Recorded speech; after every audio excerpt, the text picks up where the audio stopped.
Zulla versus Zuron. The sky was dark and filled with smoke. The city of Charlotte was under attack by the Cullites, a race of alien invaders who wanted to enslave humanity. They had arrived in a massive spaceship that hovered over the downtown area, unleashing beams of destruction and swarms of drones. But they had not counted on one thing: Zulla. Zulla was a superhero who had been protecting Charlotte for years. She had super strength, speed, flight, and energy blasts. She also had a secret identity: Zara Jones, a reporter for the Charlotte Observer. She had been investigating the Cullites' activities on Earth for months, and had discovered their leader, Zuron. Zuron was a ruthless tyrant who had conquered many worlds. He had a personal vendetta against Zulla, because she was the only one who had ever escaped his clutches. He had kidnapped her when she was a child, and tried to turn her into his weapon. But she had rebelled, and fled to Earth, where she was adopted by a loving family. Zuron had tracked her down, and now he wanted revenge. He also wanted to use her powers to activate a device that would drain the life force of every living being on the planet. He had hidden the device somewhere in the city, and only he knew where it was. Zulla knew she had to stop him, and save the people she loved.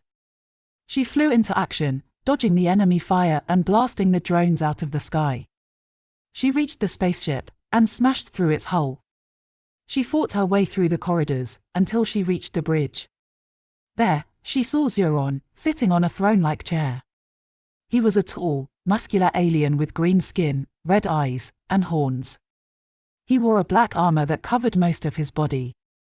He smiled wickedly when he saw her. "Hello, Zulla," he said. "I've been expecting you." "Zuron," she said. "You're going to pay for what you've done." She charged at him, but he raised his hand and fired a blast of energy at her. She dodged it, and fired back. They exchanged blows, each one more powerful than the last. The bridge shook with their impact. Zulla tried to get close to him, but he kept his distance. He knew she was stronger than him in hand-to-hand combat. He also knew he had an advantage: he had a remote control that could activate the device at any moment. He taunted her as they fought.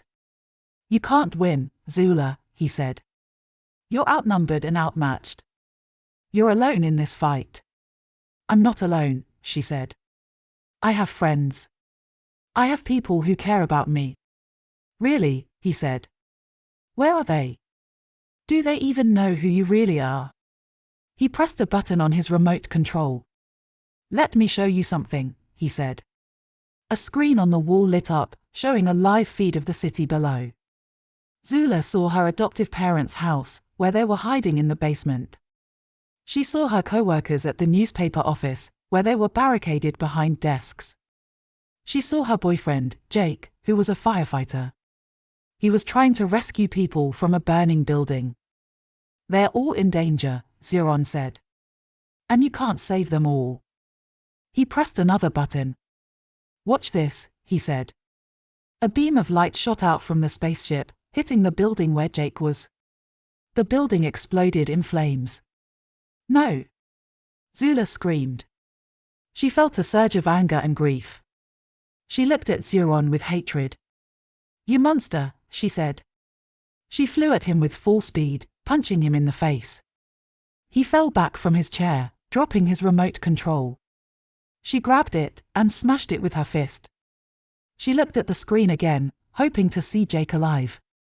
But she saw only rubble and smoke. She felt tears in her eyes. "Jake," she whispered.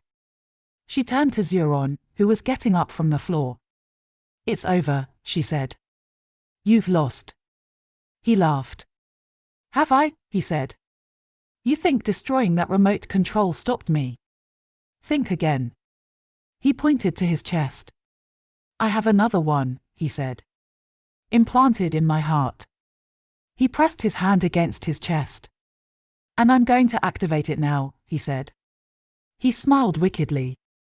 "Goodbye, Zulla," he said. "And goodbye, Earth." He pressed his hand harder, and a red light flashed on his chest. Zulla felt a shockwave of energy, and everything went black. Zulla woke up in a hospital bed. She opened her eyes, and saw a familiar face.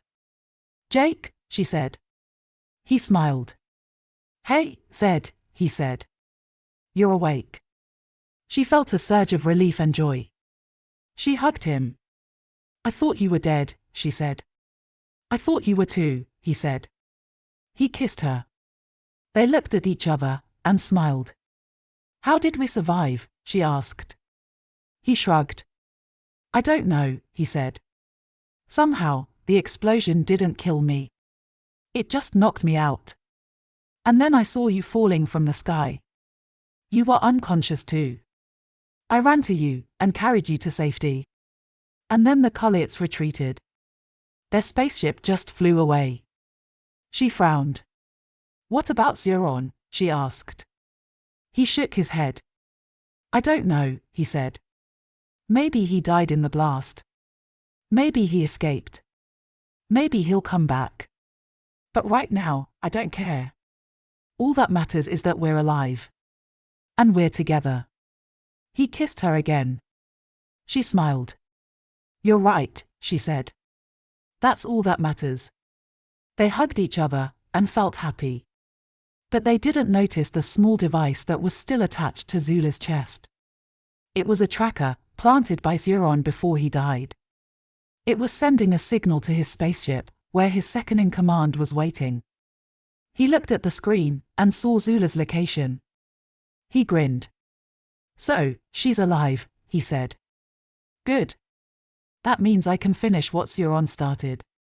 He pressed a button and activated the device. A countdown began. 10, 9, 8. Marked down. Zulla felt a sudden pain in her chest. She looked down and saw the device. What's this? She said. She tried to pull it off, but it was stuck. She felt a surge of fear. Jake, she said. Something's wrong. He looked at her and saw the device. He gasped. Zulla, he said. That's a bomb. He grabbed her hand and ran out of the hospital. They got into his car and drove away. He called his friend, who was a hacker. Hey, Zed-man, he said. I need your help. Zulla has a bomb on her chest. Can you hack into it and defuse it? His friend was shocked. What? How? He said. I don't know, Jake said. Just do it. Please. He gave him the device's frequency and code. His friend got to work. Meanwhile, Zulla and Jake drove as fast as they could. They tried to get away from the city and find a safe place. They looked at each other and felt scared. They also felt love. They held hands and hoped for the best. The countdown continued. 7, 6, 5. Zedman was typing furiously on his laptop. He was trying to hack into the device and defuse it. He was sweating. He was nervous. He was running out of time. He cracked the device's encryption and accessed its system. He saw the countdown. 4, 3, 2. He typed a command and hit enter. He hoped it worked. The countdown stopped. The device beeped. It flashed green. It was deactivated. Jake's friend sighed in relief. He called Jake. Hey, man, he said. I did it. I defused the bomb. You're safe. Jake heard his voice and felt a surge of joy. He looked at Zulla and smiled. She smiled back. They hugged each other and felt happy. They thanked Jake's friend and hung up. They kissed each other and felt love. They had survived. Zulla and Jake drove back to the city. They wanted to see their families and friends. They wanted to celebrate their survival. They also wanted to tell them the truth. They decided to reveal their secret identities. Zulla was a superhero. Jake was a firefighter. They had been hiding their double lives from each other and from everyone else. But on their way to Zulla's adoptive parents' house, a funny sound came from the radio, a hypnotizing chime, and they knew Major Minor was on the loose. Continue in the next issue. Zulla tune for the next issue.